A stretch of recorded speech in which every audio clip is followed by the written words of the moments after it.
हर जंगल के पीछे कोई ना कोई रहस्य छिपा होता है, लेकिन चंबल का यह जंगल रहस्य नहीं, एक श्राप है।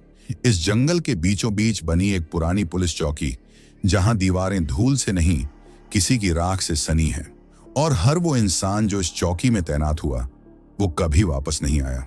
आज की कहानी किसी किताब में नहीं मिलेगी, किसी रिकॉर्ड में नहीं है, क्योंकि सरकार ने इसे गलती से हुआ ट्रांसफर मान लिया और फाइल बंद कर दी। लेकिन राकेश का क्या? उसका कसूर बस इतना था कि उसने सरकारी आदेश को गंभीरता से ले लिया। अब उसकी आवाज हमारे पास है, और उसकी आप बीती में वो सब है जो आज भी चंबल की रातों को डरावना बनाता है। चैनल डी के जनरल 4354 को सब्सक्राइब करना ना भूलें, क्योंकि हम ऐसी कहानियां लाते हैं जो आपको सिर्फ डराती नहीं बल्कि आपके साथ चलने लगती है, रात में, अकेले में। और एक बात, आप हमारी कहानी कहां से सुन रहे हो और आपका नाम क्या है, प्लीज कमेंट करके जरूर बताना। तो चलिए कहानी शुरू करते हैं। नमस्कार दोस्तों, मेरा नाम राकेश कुमार है।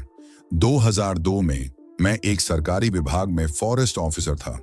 उस साल मेरी पोस्टिंग चंबल के पास एक बेहद सुनसान इलाके में हुई थी, जहां की एक चौकी कई सालों से खाली पड़ी थी। मुझे आदेश मिला कि 24 घंटे के भीतर ड्यूटी ज्वाइन करनी है, लेकिन जैसे ही मैं जिला अधिकारी के पास दस्तखत कराने पहुंचा, उनकी आंखों में कुछ अजीब सा डर था। उन्होंने बस इतना कहा, राकेश, वक्त पे लौट आना, वहां रात लंबी हो जाती है। मैं हल्के से मुस्कुराया, सोचा ये भी पुराने किस्से कहानियों के डर में जीते हैं। लेकिन भाई, अगर मैं जानता कि वो क्या कहना चाह रहे थे तो शायद उस चौकी में कदम भी ना रखता। 2 दिन बाद मैं सरकारी जीप से वहां पहुंचा। पूरी चौकी वीरान, छत पर काई जमी हुई, दीवारों में दरारें, और दरवाजा तो ऐसे चरमराया जैसे बरसों से किसी ने उसे छुआ तक नहीं हो। अंदर जाते ही एक अजीब सी गंध नाक में घुसी। फर्श पर धूल की मोटी परत थी और दीवारों पर पेंट उखड़ चुका था। मैंने अपने बैग से टॉर्च निकाली और रजिस्टर ढूंढने लगा ताकि ड्यूटी ज्वाइन करने का एंट्री कर सकूं। लेकिन वहां मेज पर पड़ा पुराना रजिस्टर कुछ और ही कहानी कह रहा था। आखिरी एंट्री थी 23 जुलाई 1986, निरीक्षक मोहित वर्मा, और उसके बाद बस एक लकीर, जैसे पेन वहीं अटक गया हो। लेकिन सबसे डरावनी बात यह थी कि उस पन्ने पर सूखे खून जैसा निशान था, और नीचे किसी ने लाल स्याही से लिखा था, वो अब भी यहीं है। उस पल पहली बार मेरे रोंगटे खड़े हुए और मैं समझ गया, यह तबादला कोई इत्तेफाक नहीं था, यह किसी का बुलावा था। उस चौकी में पहुंचकर जब मैंने अपना सामान एक पुराने पलंग पर रखा तो लकड़ी की टांग चरमरा गई, जैसे वो भी नहीं चाहती थी कि मैं वहां रुकूं। सूरज ढल रहा था, आसमान में चमगादड़ उड़ रहे थे, और जंगल के सन्नाटे में सिर्फ पेड़ों की सरसराहट थी। मैंने अपने बैग से रॉड निकालकर दरवाजा अंदर से बंद कर लिया। खिड़की पहले से टूटी थी, उसे एक टूटी कुर्सी से ढक दिया और फिर टॉर्च हाथ में लेकर रजिस्टर पलटने लगा। अगले कुछ पन्ने फटे हुए थे, लेकिन फिर एक जगह एक नाम लिखा हुआ मिला, मनीष सिंह, फॉरेस्ट गार्ड, मार्च 1994। नीचे लिखा था, अगर कोई अगला अफसर ये पढ़ रहा है तो चौकी के नीचे जो तहखाना है उसे कभी मत खोलना। मैं चौंक गया। नीचे तहखाना है? मुझे तो ऐसा कोई दरवाजा दिखा ही नहीं। लेकिन उस वक्त सबसे जरूरी था रात काटना। मैंने अपनी थकान की गोली ली, बोतल से पानी पिया और लेट गया। रात के करीब 2 बजे मेरी नींद एक अजीब सी आवाज से खुली, जैसे कोई धीमे धीमे फर्श पर नाखून रगड़ रहा हो। मेरी टॉर्च पलंग के नीचे गिर गई थी। अंधेरे में मैं कुछ नहीं देख पा रहा था, लेकिन आवाज अब और पास से आ रही थी। मैंने हिम्मत करके पलंग से नीचे झांका, वहां कुछ नहीं था। लेकिन तभी खिड़की की ओर से राकेश, किसी औरत की बेहद धीमी फटी सी आवाज सुनाई दी। मैं जम गया। खिड़की के उस पार एक धुंधली सी आकृति थी, लंबा सफेद कपड़ा, भीगे बाल और चेहरा जैसे झुलसा हुआ हो। मैंने टॉर्च जलाने की कोशिश की, लेकिन वो जलते ही बंद हो गई। राकेश, नीचे आओ, मुझे ठंड लग रही है। अब मैं पूरी तरह समझ गया कि मैं वहां अकेला नहीं था। सुबह की पहली किरण भी डर को मिटा नहीं सकी। रात की उस घटना ने मेरी सोच तो बदल दी थी, लेकिन अब एक सवाल दिमाग में घुस गया था कि आखिर वो तहखाना है कहां। मैंने पूरे दिन चौकी का एक एक कोना छाना, फर्श पर पैर मार मार कर देखा, दीवारें ठोक ठोक कर सुनी। फिर एक पुरानी अलमारी के पीछे दीवार पर मोटा सा ताला लगा हुआ मिला, लेकिन ताले के नीचे फर्श पर कुछ खुरचने के निशान थे। जैसे कोई अंदर से बाहर आने की कोशिश कर रहा था। मेरी सांसें तेज हो गईं।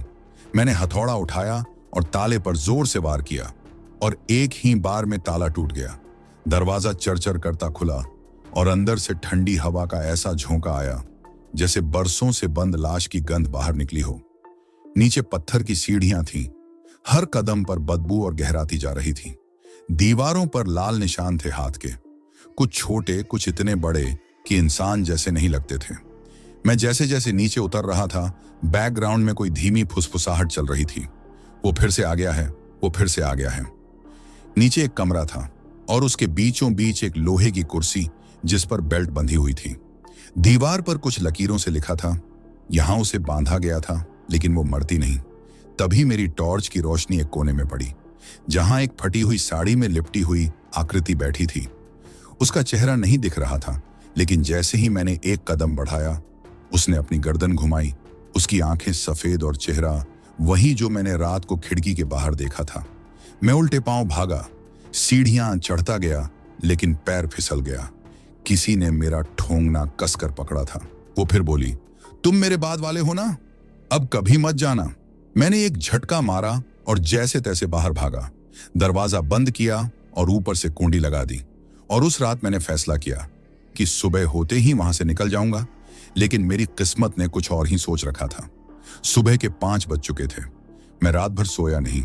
चौकी के बाहर से लगातार वही फुसफुसाहटें आ रही थीं।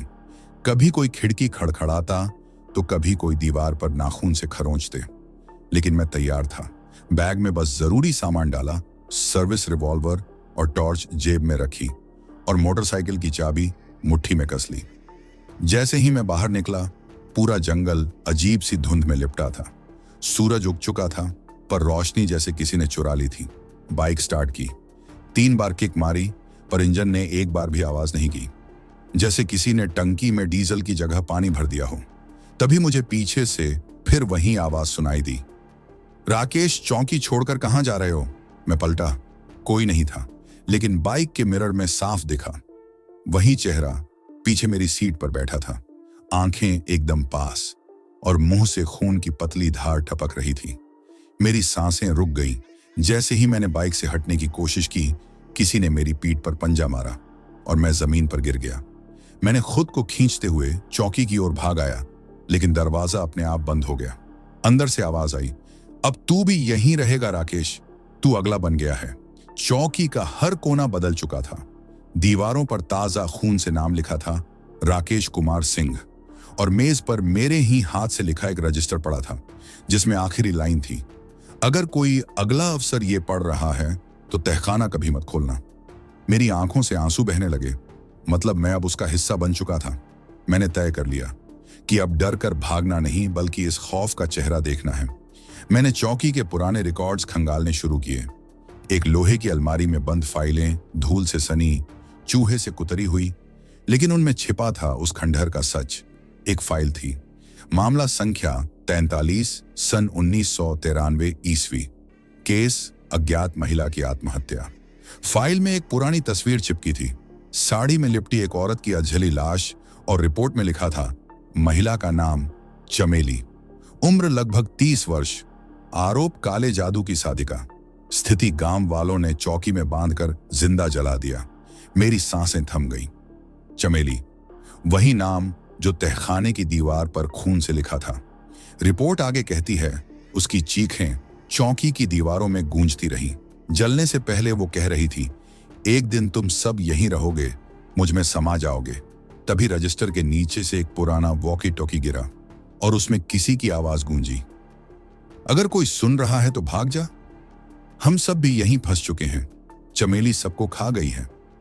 मैं जैसे जैसे फाइल पलटता गया, एक पैटर्न सामने आया। हर 5 साल में चौकी पर एक नया अफसर आता था और 40 दिन के अंदर गायब हो जाता था। और अब मेरे भी 38 दिन हो चुके थे। तभी पीछे खिड़की से किसी के रोने की आवाज आई। मैं पलटा तो वही साड़ी में औरत खड़ी थी। इस बार उसका चेहरा अधजला था और वो बस बोल रही थी, अब मुझे आखिरी हिस्सा चाहिए, सिर्फ तू। चौकी की दीवारों से अब हर रात कोई फुसफुसाता था, एक नया चाहिए, एक नया अफसर। मुझे यकीन हो गया था कि चमेली की आत्मा को हर 5 साल में एक नया रक्षक चाहिए, जो उसकी जगह चौकी में फंस जाए। मैंने फैसला किया, अगर मैं यहां से जिंदा निकलना चाहता हूं तो किसी को मेरी जगह यहां छोड़ना होगा। पर सवाल यह था कि कौन। मैंने पास के गांव में जाकर तहकीकात की। एक बूढ़ा बाबा मिला जो कभी उसी चौकी में चपरासी था। उसने कांपते हुए बताया, चमेली को जिंदा जलाने वाला इंस्पेक्टर खुद अंदर बंद हो गया था और उसी रात चौकी में पहली बार खून बहा था। जब तक कोई अगला ना आए वो इंसान कभी निकल नहीं सकता। हर अफसर खुद को बचाने के लिए किसी और को बुलाता है और इस तरह यह श्राप जारी रहता है। मेरे रोंगटे खड़े हो गए। मतलब अब मेरी बारी थी अगला बुलाने की। मैं लौट आया। अपने कमरे में बैठकर एक तबादला अनुरोध पत्र लिखा। एक नया युवा फॉरेस्ट अफसर अमित यादव, जिसकी नई नई नौकरी लगी थी और जो चंबल में पोस्टिंग की मांग कर रहा था। मैंने मंजूरी लगा दी, कागजात भेजे और 4 दिन बाद अमित मेरे सामने खड़ा था। भोला सा लड़का, आंखों में सरकारी नौकरी का चमक, और उसे नहीं पता था कि वो अब चमेली की अगली बलि बनने वाला है। मैंने अपना सामान पैक किया, अमित से हाथ मिलाया और कहा, अगर रात में खिड़की पर कुछ सुनाई दे तो जवाब मत देना। वो हंस पड़ा। सर मैं डरता नहीं, उसने कहा। मैं मुड़ा, चौकी से बाहर निकला और पहली बार सच में हल्का महसूस किया। लेकिन तभी पीछे से आवाज आई, राकेश। मैं पलटा, कोई नहीं था, पर दीवार पर फिर से लिखा था, एक और आएगा, एक और जाएगा। मैं भागा, बाइक स्टार्ट की और चंबल के खंडहर को पीछे छोड़ आया। चंबल की चौकी अब मेरे पीछे छूट तो चुकी थी, लेकिन चमेली का श्राप अब भी मेरी रगों में सांस ले रहा था। हर रात सपनों में वही साड़ी लहराती, अधजला चेहरा, बुझती आंखें और वो चीख, अब 13 नंबर है, अब 13 नंबर है। अमित को वहां आए तीसरी रात थी। मैंने उसे कॉल किया, कोई जवाब नहीं। चौथे दिन अखबार की हेडलाइन में थी, चंबल चौकी में तैनात नया अफसर लापता। सिर्फ राख मिली और उस राख के पास मेरी ट्रांसफर लेटर की कॉपी जलकर अधूरी पड़ी थी। डर मेरे रोम रोम में समा गया। क्या सच में चमेली ने उसे ले लिया? मैंने पुलिस हेडक्वार्टर में जाकर फाइल बंद करवाने की कोशिश की, लेकिन उन्होंने कहा, राकेश जी, उस नाम का कोई अफसर हमारी रिकॉर्ड में नहीं है। मैं चौंक गया। क्या मतलब? मैंने खुद उसके दस्तावेज भेजे थे। जवाब मिला, आपका ट्रांसफर तो हुआ ही नहीं था, आप तो अब भी उस चौकी के अफसर हैं। मेरी सांसें थम गई। घर लौटा, दरवाजा खुला पड़ा था। अंदर अमित की वर्दी रखी थी और उसके ऊपर एक अधजली औरत की लाल साड़ी जिससे धुआं उठ रहा था, और दीवार पर अब लिखा था, अब तुझे बचने का कोई रास्ता नहीं। उसी रात मेरे घर में आग लग गई। पड़ोसियों ने बताया, एक औरत अंदर थी, जोर जोर से हंस रही थी, और फिर सब राख हो गया। लेकिन जब फायर ब्रिगेड ने खंडहर हटाया तो वहां एक दीवार पर खून से लिखा था, एक गया, अब अगला कौन है? अगर आप सोच रहे हैं कि ये कहानी यहीं खत्म हो गई, तो सोचिए, कहीं आप अगला अफसर तो नहीं। राकेश की वो आखिरी रेडियो रिकॉर्डिंग आज भी चौकी की जली दीवारों में कैद है, और शायद आपकी नींद में भी। कहते हैं, चंबल का जंगल अब भी जिंदा है। बस उस चौकी की खिड़की बंद रखना, क्योंकि अगर किसी रात वो अपने आप खुल जाए तो समझ जाना कोई लौट आया है। अगर ये कहानी आपको हिला गई हो तो वीडियो को लाइक जरूर करें, और ऐसे ही डरावने सच्चे किस्सों के लिए चैनल डीके जनरल 4354 को सब्सक्राइब करना बिल्कुल मत भूलिए। तो चलिए मिलते हैं अगली डरावनी और रहस्यमयी कहानियों के साथ। तब तक अपना ख्याल रखें। धन्यवाद।